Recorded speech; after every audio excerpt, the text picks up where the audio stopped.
There's a strange kind of silence that follows you into adulthood.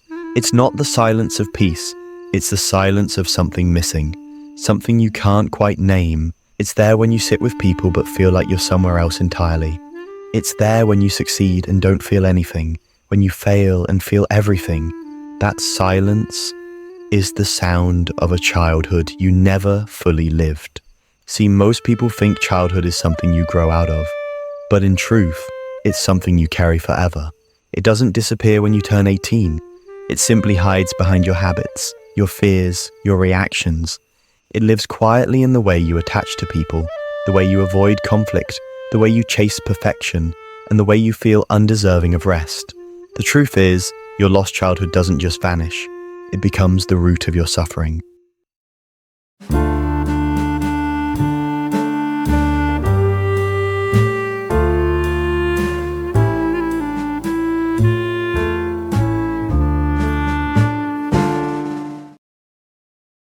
When you were little, you didn't just learn language or math or how to tie your shoes. You learned who you needed to be to feel safe. You learned what kind of love was allowed. You learned how much of yourself could exist without being rejected. And depending on what your world looked like back then, you either learned that your feelings were welcome, or that they were too much, that your needs mattered, or that they were a burden. And when you learned the latter, something in you began to quietly disappear. Maybe you were the responsible one, the kid who took care of everyone else, who was praised for being so mature. Maybe you were the quiet one, who learned that staying invisible was safer than being misunderstood. Maybe you were the entertainer, the one who kept people laughing because it was easier than watching them argue. Whoever you became, it wasn't random. It was survival. It was your way of saying, if I can't be loved as I am, then I'll become what I have to be. But the cost of that adaptation was your authenticity. You learned to hide parts of yourself so deeply that even you forgot they were there. And as you grew up, those hidden pieces didn't die. They just waited, like unopened letters addressed to the person you used to be. This is why so many adults feel chronically anxious, lonely, or disconnected, even when their lives seem fine on the outside. Because the human mind doesn't measure fulfillment by success or security. It measures it by wholeness, by how aligned your present self is with the child who once dreamed without fear. When you lose touch with that child, you don't just lose innocence. You lose the capacity for wonder. You lose the ability to play, to rest, to forgive yourself. You start living entirely for performance, working harder, achieving more, constantly proving you're enough. But the ache never leaves, because what you're trying to earn now is the love you didn't receive back then. Psychologists have studied this for decades. Research in developmental psychology and attachment theory shows that the emotional environment you grow up in literally shapes your nervous system. If you were raised in a space where affection was inconsistent or emotions were ignored, your brain wired itself to anticipate rejection and to numb pain. This is called adaptation. It helps you survive childhood, but it quietly damages adulthood. Because the patterns that kept you safe as a child, avoidance, perfectionism, overthinking, become prisons when you're grown. You learn to suppress emotions and suddenly you can't feel joy. You learn to overachieve and suddenly rest feels like guilt. You learn to self-sacrifice and suddenly every relationship feels like depletion. The same walls that once protected you now keep you from love, creativity, and peace. But here's what most people don't realize. Your lost childhood doesn't just mean bad memories or missing experiences. It means emotional interruptions, moments where your development froze, moments where you didn't get to express something, and so it remained suspended inside you, unprocessed. And when emotions stay unprocessed, they don't fade, they recycle. They reappear in your triggers, in your fears, in the way you react to small things that feel bigger than they should. That's why a small rejection hurts so much. It's not just today's rejection, it's every time you felt unwanted as a child, multiplied and resurfaced. That's why a small criticism can feel unbearable. It's not just the words, it's the echo of every time you were made to feel not good enough. The body remembers what the mind tries to forget. Every adult who struggles with anxiety or emptiness isn't broken. They're unfinished. They're trying to complete a story that was interrupted.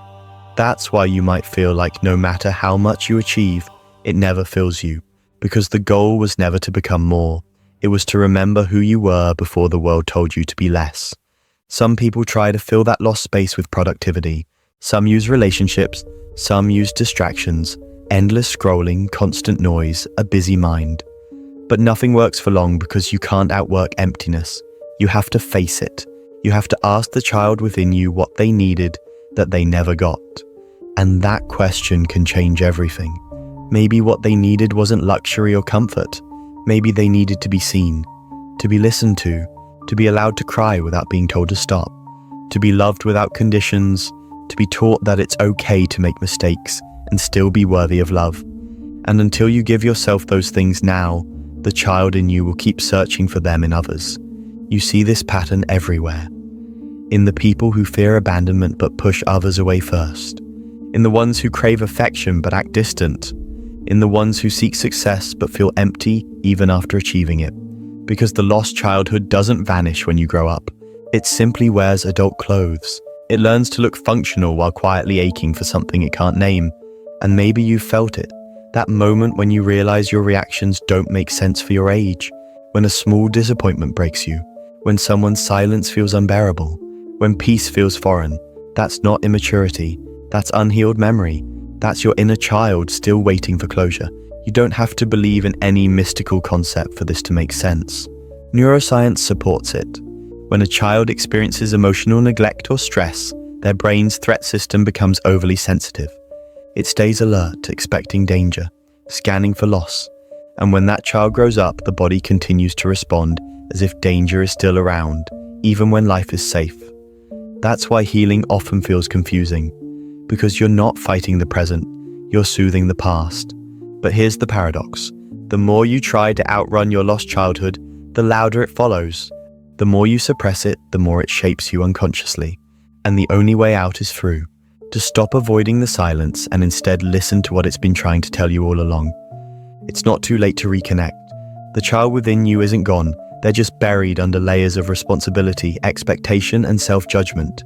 Every time you laugh freely, rest without guilt, or forgive yourself, they come closer to the surface. Every time you choose gentleness over shame, you give that child a voice again. You can start small. You can write a letter to the person you once were. You can look at old photos and not judge the face looking back. You can let yourself feel sadness without calling it weakness. Because every act of self-compassion is an invitation for that child to come home. You see, healing isn't about rewriting your past. It's about reclaiming your right to feel. It's realizing that the love you kept waiting for, the validation, the care, the safety, can be given by you now. That's not selfishness. That's maturity in its truest form. The moment your adult self becomes the parent you always needed. And when you begin doing that, something miraculous happens. You stop living like a survivor and start living like a participant. You stop chasing approval and start chasing peace. You stop needing people to understand your pain because you finally understand it yourself. The lost childhood doesn't define you forever, but it will keep whispering until you listen. And when you finally do, you'll realize that your suffering was never a punishment. It was a message saying, you've been running too far from home. It's time to return. When you finally stop running from your past, something unexpected happens. At first, it's not relief, it's grief. You begin to see all the moments you missed, not because you wanted to, but because life asked you to grow up before you were ready. You start to feel sadness for the birthdays you don't remember, the times you wanted to speak but couldn't, the small moments when joy was replaced by duty. And this grief is sacred, because for the first time you're not abandoning your younger self. You're sitting with them. Healing your lost childhood isn't about rewriting your memories. It's about giving them context. It's about understanding that what you thought was weakness was actually adaptation. That the tears you swallowed were acts of courage. That the person you became, even with all the scars, did exactly what they had to do to survive. Most people avoid this kind of reflection because it feels too painful. But pain isn't the enemy here. Pain is the proof that you're finally feeling what needed to be felt long ago. And once it's acknowledged, it begins to soften. Because emotions don't disappear when you reject them. They dissolve when they're understood. There's a concept in psychology called reparenting. It means learning to give yourself the care you never received. It doesn't mean blaming your parents or rewriting the past. It means recognizing that you have the power now to offer what was missing then. When you practice reparenting, you begin to talk to yourself differently. Instead of saying, "What's wrong with me?" you start saying, "Of course I feel this way. That makes sense." Instead of demanding perfection, you offer patience. Instead of numbing your emotions, you learn to listen to them. Like you would listen to a scared child who just needs to be held. That's how real healing begins.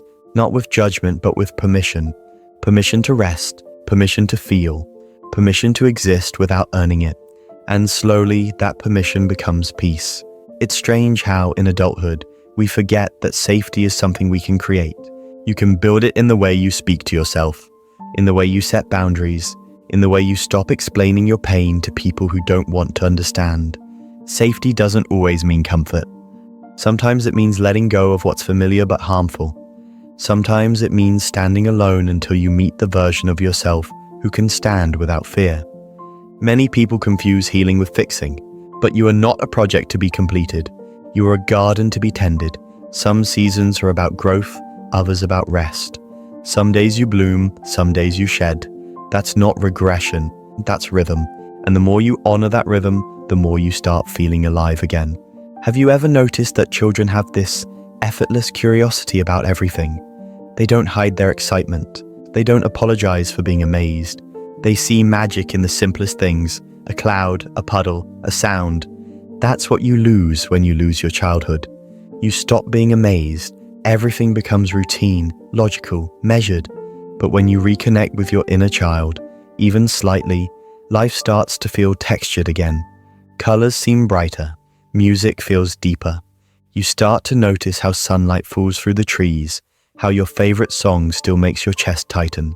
That's not nostalgia. That's remembrance. It's your soul saying, "I remember what it felt like to be whole." There's a quiet power in allowing yourself to play again. Not to impress, not to perform, but to simply exist in joy. Play doesn't mean immaturity, it means openness. And the more open you become, the less your suffering defines you. Because suffering feeds on suppression, not on awareness. When you bring light to what's hidden, it loses its grip. In truth, most of your adult challenges aren't new. They're old wounds with new faces. The fear of failure is the fear of disappointing someone. The fear of rejection is the fear of being unloved. The drive to achieve is often the need to prove you're worthy of attention. And once you trace these patterns back to their roots, they stop controlling you. You start responding instead of reacting. You start choosing instead of repeating. One of the most profound moments in healing is when you realize your parents too were children once. They carried their own lost childhoods, their own silences, their own fears. They passed down what they knew, even if it wasn't enough. And understanding that doesn't excuse the pain, but it explains it. It frees you from the endless question of why wasn't I loved the way I needed? Because sometimes the people who were supposed to teach you love never learned it themselves. Forgiveness, then, isn't about letting anyone off the hook. It's about freeing yourself from carrying their story. It's about saying, "I don't have to repeat this pattern." You can honor what happened without allowing it to define who you become. And that choice, that quiet refusal to inherit the same emotional silence, is what ends generational pain. Still, there's something deeply human about longing for what was lost. You might look at old pictures and feel like you're staring at a stranger. You might wonder where that bright, curious child went, the one who believed anything was possible. But they're still there, waiting behind your cynicism, your exhaustion, your protective layers. They're waiting for you to notice them again. And when you finally do, you might cry. Not out of sadness, but out of recognition, because you'll realize that you never truly lost them. You just stopped looking. Healing your lost childhood isn't a destination. It's a conversation that lasts a lifetime. It's in every small act of kindness you show yourself. It's in choosing honesty over avoidance. It's in learning to rest without guilt and to love without fear. And over time, the ache that once ruled you becomes a teacher. It begins to guide you instead of haunting you. When you start living from that healed space, everything changes subtly but profoundly. You stop needing validation because you've learned to validate yourself. You stop chasing relationships that mirror your wounds. You start attracting people who match your peace. Your work becomes less about proving your worth and more about expressing your truth. Even solitude begins to feel softer because you're no longer lonely. You're accompanied by your whole self. There's a beautiful truth that often goes unnoticed. Healing doesn't make you who you were before the pain. It makes you someone new. Someone who can hold both joy and sorrow without being defined by either. Someone who knows that being sensitive is not a flaw, but a form of wisdom. Someone who understands that peace isn't the absence of struggle, but the ability to sit with it without running away. You may never get back the childhood you lost, but you can build the adulthood that child deserved. One filled with gentleness, creativity, and truth. You can laugh loudly without apologizing. You can rest without permission. You can say no without fear. You can love without losing yourself. That's how you honor the child you were, by giving them the life they were always meant to have. So if you find yourself feeling lost or empty, don't rush to fix it. Sit with it, because emptiness is not absence, it's invitation. It's the space where your true self is asking to return. And if you listen closely, you'll hear it. That quiet whisper from deep inside saying, "I'm still here. I've been waiting for you." From that moment on, healing becomes less of a journey and more of a reunion. You begin to remember how to feel safe in your own skin. You begin to rediscover your voice, the one you silenced years ago to keep the peace. You begin to live with more intention, more compassion, more patience. You begin to see that the world isn't out to hurt you anymore. It's waiting for you to rejoin it fully. And maybe, one day, you'll look in the mirror and not just see your reflection. You'll see all the versions of you standing together. The child who dreamed, the teenager who hid, the adult who endured, all of them finally at peace. And in that moment, you'll realize something beautiful. The life you were searching for wasn't out there. It was always within you, waiting for you to come home. You'll begin to understand that suffering was never the enemy. It was the doorway. It led you back to your truth. It stripped away everything that wasn't love until only love remained. And that's the quiet reward of healing. Not perfection, not eternal happiness, but understanding. Understanding that every moment of pain was guiding you here, to this stillness, to this compassion, to this reunion with yourself. Because at the end of it all, that's what healing really is. Not escaping the past, but embracing it with open arms. Saying to your younger self, "I see you. You did your best. You can rest now. I'll take it from here." And for the first time, silence feels different. It's no longer the silence of absence. It's the silence of peace. The kind that comes when the war within finally ends.